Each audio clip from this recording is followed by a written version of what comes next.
Hello students, I hope you all doing well. Let's continue our chapter electrochemistry of class 12th. आज का हमारा topic है conductance of electrolytic solutions, जिसमें हम क्या पढ़ेंगे, मेटालिक कंडक्टर और इलेक्ट्रोलाइटिक कंडक्टर के डिफरेंस पढ़ेंगे कि ये क्या होते हैं। उससे पहले मैं आपको थोड़ा सा कंडक्टर के बारे में बता देती हूँ। छोटी क्लासेस से आप कंडक्टर और इंसुलेटर के बारे में तो पढ़ते ही आ रहे हैं कि कंडक्टर वो होते हैं जो अलो करते हैं करंट को, इलेक्ट्रिसिटी को, और इंसुलेटर क्या होते हैं जो इलेक्ट्रिसिटी को कंडक्ट नहीं करते, करंट को पास नहीं करते। अब हम जो पढ़ेंगे इसके अंदर सिर्फ कंडक्टेंस के बारे में पढ़ेंगे, यानी ऐसे कंडक्टेंस, ऐसे इलेक्ट्रोलाइट्स जो कंडक्ट तो करते हैं इलेक्ट्रिसिटी, वो भी कितनी तरह की होती है, दो तरह की। एक होता है मेटालिक और एक इलेक्ट्रोलाइटिक। अब दोनों ही क्या है, कंडक्टर हैं, करंट पास कर रहे हैं, लेकिन इनमें डिफरेंस क्या है। फर्स्ट क्या कहता है, मेटालिक में flow of electricity takes place without decomposition of substance. इसमें इलेक्ट्रिसिटी तो पास हो रही है क्योंकि मैंने बताया कंडक्टर है, लेकिन इसमें क्या होगा, कोई भी सब्सटेंस क्या होगा, डिकम्पोज नहीं होगा, टूटेगा नहीं। लेकिन इलेक्ट्रोलाइटिक कंडक्टर के अंदर कोई भी सब्सटेंस की इलेक्ट्रिसिटी तो पास होगी। ये लिखोगे आप, मैंने शॉर्ट में लिखे हुए हैं पॉइंट्स।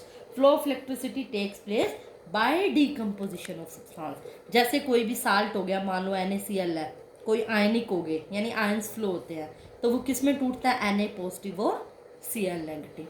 मतलब इसके अंदर डिकम्पोजिशन होती है। क्यों? क्योंकि इसके अंदर आयंस होते हैं। तो अगला पॉइंट यही लिखा मैंने, it is due to movement of ions. Ions के चलने की वजह से होते हैं, और ये किसकी वजह से होते हैं, due to movement of electrons. इसमें जब इलेक्ट्रॉन्स चलते हैं तो वो डिकम्पोज तो नहीं होते। इलेक्ट्रॉन्स के चलने की वजह से जो इलेक्ट्रिसिटी कंडक्ट होती है उसको हम बोलते हैं मेटालिक कंडक्टर। क्योंकि मेटल्स हो गए ना, मेटल्स में क्या होते हैं, पॉजिटिव चार्ज, कर्नल्स, आपने पढ़ा ना, प्लस चार्ज होता है जिसके न्यूक्लियस के अंदर, और उसको हम क्या कहते हैं, और वहाँ पर इलेक्ट्रॉन्स भी होते हैं। इलेक्ट्रॉन्स की चलने की वजह से इलेक्ट्रिसिटी कंडक्ट होती है। थर्ड कहता है कि electrical conductance decreases with increase of temperature. अगर हम टेम्परेचर बढ़ाएंगे तो इलेक्ट्रिकल कंडक्टेंस घटेगा। क्यों घटेगा? Because kernel start vibrating which produces hindrance in the flow of electrons. अभी मैंने ये पॉइंट बताया था कि जैसे कोई मेटल है उसके अंदर क्या होते हैं, कर्नल्स, मतलब प्लस चार्ज होते हैं। वो क्या करेंगे, जैसे ही मैं टेम्परेचर दूंगी ये क्या करना शुरू करेंगे, वाइब्रेट करना शुरू हो जाएंगे। जो कि वाइब्रेट करेंगे तो इलेक्ट्रॉन, ये वाला जो था मेटालिक कंडक्टर था, इलेक्ट्रॉन के चलने की वजह से इलेक्ट्रिसिटी कंडक्ट करता था। जैसे ही मैं टेम्परेचर दूंगी, इसके अंदर जो प्लस चार्ज होंगे, कर्नल होंगे, इसको कर्नल बोलते हैं प्लस चार्ज को, वो वाइब्रेट करना शुरू होंगे, और जो वाइब्रेट करेंगे तो ये इसको पकड़ लेंगे, यानी इलेक्ट्रॉन को जाने नहीं देंगे। जब प्लस चार्ज भागने लगता है तो इलेक्ट्रॉन को पकड़ लेता है। प्लस और माइनस क्या करते हैं, अट्रैक्ट करते हैं। तो विच produces hindrance in the flow of electron. Hindrance का मतलब होता है रुकावट, कि इलेक्ट्रॉन के चलने में रुकावट आती है, क्योंकि ये भागने लग गए, इसको पकड़ने लग गए, अट्रैक्ट करने लग गए, तो इलेक्ट्रॉन चलने से रुक जाएंगे, और रुकेंगे तो क्या होगी, कंडक्टेंस कम होएगी। क्योंकि हमें पता है कि इलेक्ट्रॉन्स के चलने की वजह से ये कंडक्टेंस होती है। जब इलेक्ट्रॉन को ही रोक दिया तो कंडक्टेंस क्या होगी, इसमें डिक्रीज होगी। और वो किसकी वजह से होगी, टेम्परेचर को बढ़ाने से। इसके अंदर क्या होती है, कंडक्टेंस आयंस की वजह से होती है, हमें पता है। और हमें पता है जैसे ही मैं किसी भी इलेक्ट्रोलाइट को क्या करूँगी, टेम्परेचर बढ़ाऊंगी, अब इसके अंदर तो आयन है, तो वो क्या होगी, और ज़्यादा टूटेगा, डिसोसिएशन और ज़्यादा होगी, और डिसोसिएशन और ज़्यादा होगी, यानी आयंस फास्ट मूव करेंगे। आयंस तेज मूव करेंगे तो कंडक्टेंस क्या होगी, बढ़ेगी ना। तो इसीलिए conductance increases with increase of temperature because due to increase in dissociation और decrease in ionic interionic interaction। मतलब इन इलेक्ट्रोलाइट्स के बीच में जो इंटरेक्शन होगी आपस की, वो क्या हो जाएगी, कम हो जाएगी। इंटरेक्शन कम का मतलब ये टूट जाएंगे, जितने ज़्यादा टूटेंगे आयन उतने चलेंगे, और आयन के चलने की वजह से कंडक्टेंस होती है। इसीलिए हम क्या कहेंगे कि कंडक्टेंस इस केस में इंक्रीज होगी जैसे जैसे हम टेम्परेचर बढ़ाएंगे। क्लियर हो रही है? आयंस के केस में इंक्रीज होगी, इलेक्ट्रॉन के केस में क्या होगी, डिक्रीज होगी। फोर्थ पॉइंट है इसका, लास्ट पॉइंट है, resistance offered by the metal is also due to vibrating kernel. इसके अंदर जो रेसिस्टेंस आती है, रेसिस्टेंस का मतलब होता है रुकावट। 10th क्लास में फिजिक्स में आपने पढ़ा होगा, बहुत डिटेल में पढ़ा हुआ है रेसिस्टेंस के बारे में, ओम्स लॉ पढ़ा था जब। तो रेसिस्टेंस क्या होती है? रुकावट। जो रेसिस्टेंस आती है मेटल की द्वारा is also due to vibrating kernel. वो किसकी वजह से आती है? कर्नल वाइब्रेट, अभी बताया था मैंने, टेम्परेचर देते थे तो कर्नल वाइब्रेट आते थे और उसकी वजह से इलेक्ट्रॉन रुक जाते थे, हिंडर करते थे इलेक्ट्रॉन के फ्लो को। तो सारी जो रुकावट आई वो किसकी वजह से आई? वाइब्रेटिंग कर्नल की वजह से। ना तो कर्नल वाइब्रेट करते ना रुकावट आती। और यहाँ पर resistance shows by electron solution is due two factor like. यहाँ पर रुकावट कैसे आती है, कब आती है? इंटर आयनिक इंटरेक्शन, मतलब आपस में इलेक्ट्रोलाइट की इंटरेक्शन कितनी है। अगर वो ज़्यादा है तो उसको हम क्या कहेंगे? इंटरेक्शन ज़्यादा तो आयन कम मूव करेंगे, आयन कम मूव करेंगे तो उसको हम क्या कहेंगे? इंटर आयनिक इंटरेक्शन, मतलब आपस में जुड़े हुए होंगे, या विस्कोसिटी भी कह सकते हैं सॉल्वेंट की। इसका क्या मतलब है? विस्कोसिटी क्या होती है? +1 में पढ़ी थी आपने। किसी भी सॉल्वेंट की विस्कोसिटी मतलब गाढ़ापन। अगर मान लो कोई शहद है, शहद एक डब्बा मैंने फेंका तो शहद क्या होगा? इतनी मुश्किल से आगे नहीं जा पाएगा। दूसरी तरफ अगर मैं पानी एक डब्बा फेंकूँ तो बहुत आगे तक पहुंच जाएगा।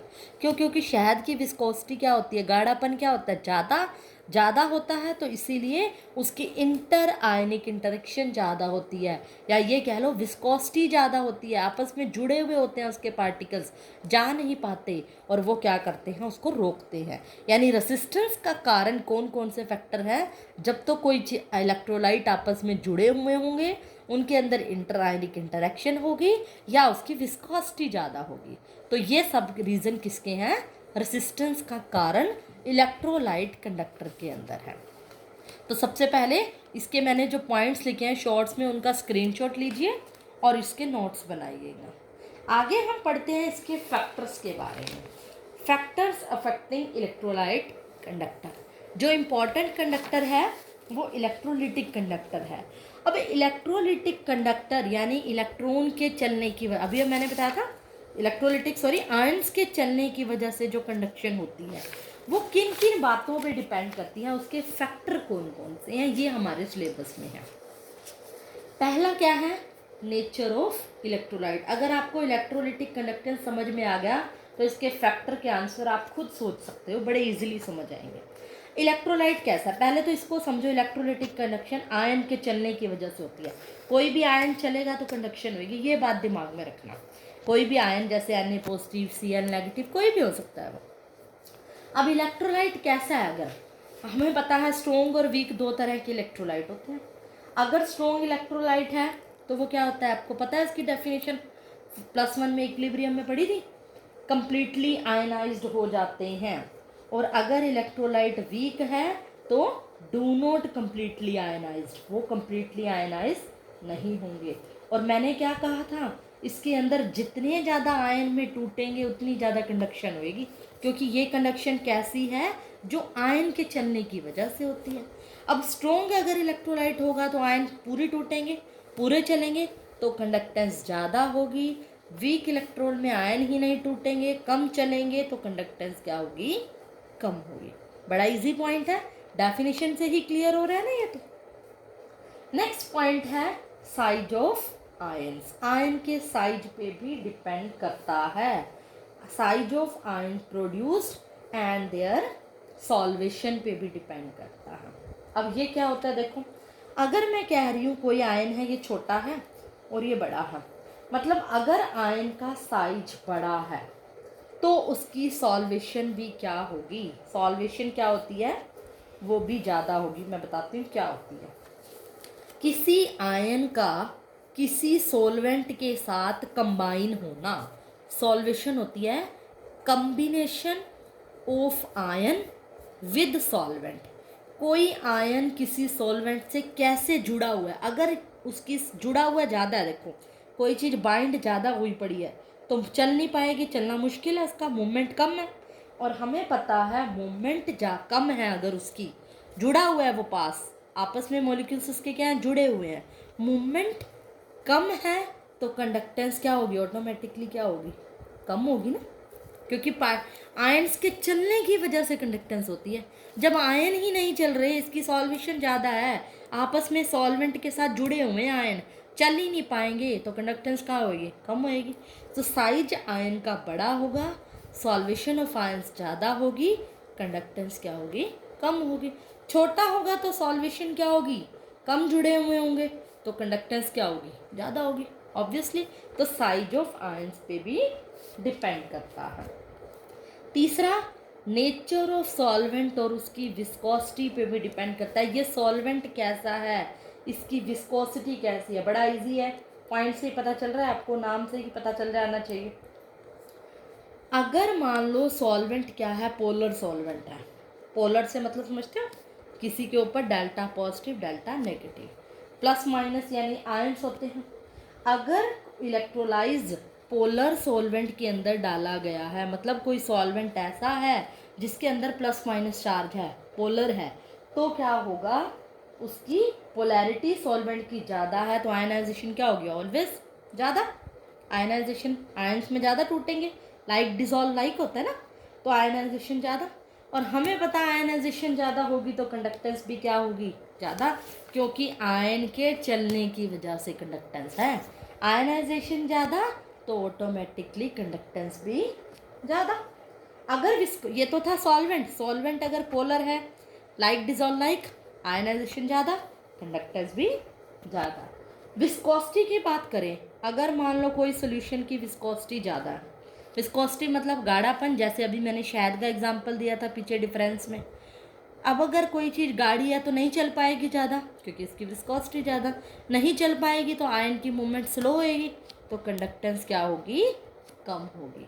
विस्कोसिटी ज़्यादा तो कंडक्टेंस कम, पोलर सॉल्वेंट है तो कंडक्टेंस ज़्यादा। नेक्स्ट पॉइंट है कंसंट्रेशन ऑफ द सॉल्यूशन। अगर सॉल्यूशन की कंसंट्रेशन क्या है? ज़्यादा है, हायर द कंसंट्रेशन। कंसंट्रेशन कोई हाईली कंसंट्रेटेड है। कंसंट्रेटेड का मतलब क्या होता है? कंसंट्रेटेड और डाइल्यूट सोल्यूशन कैसे होते हैं? डाइल्यूट में पानी ज़्यादा होता है, और आपको पता है डाइल्यूट सोल्यूशन क्या है? पानी ज़्यादा है, पानी के अंदर आयनिक ज़्यादा है, आयन ज़्यादा, तो कंडक्टेंस ज़्यादा। डाइल्यूट कंसंट्रेटेड का उल्टा है। कंसंट्रेटेड में पानी की अमाउंट कम है, आयंस कम है, कंसंट्रेटेड ज़्यादा, तो कंडक्टेंस क्या होगी? कम होगी। सिंपल सा ही है ये। जितना ज़्यादा कंसंट्रेटेड सॉल्यूशन होगा, यानी कि अगर वीक इलेक्ट्रोलाइट है तो उसके अंदर क्या होते हैं? डिसोसिएशन कम होती है, आयनाइजेशन कम होती है। और स्ट्रॉन्ग इलेक्ट्रोलाइट के अंदर इंटर आयनिक इंटरेक्शन क्या होती है? ज़्यादा होती है, कंसंट्रेशन ज़्यादा होती है, और उसके अंदर आयंस में डिसोसिएशन ज़्यादा, तो कंडक्टेंस भी ज़्यादा। लेकिन अगर हम किसी भी क्या करेंगे, वीक इलेक्ट्रोलाइट को डाइल्यूट करेंगे, तो आयनाइजेशन क्या हो जाएगी?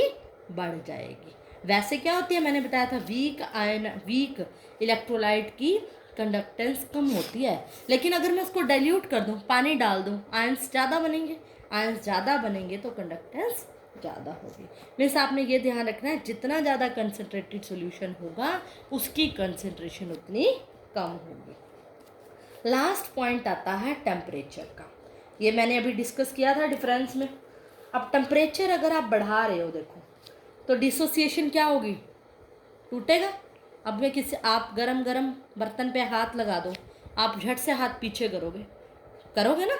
इसी तरह टेम्परेचर दे दो किसी इलेक्ट्रोलाइट को, फटाफट से वो क्या करेगा? टूटने लग जाएगा, डिसोसिएशन बढ़ जाएगी।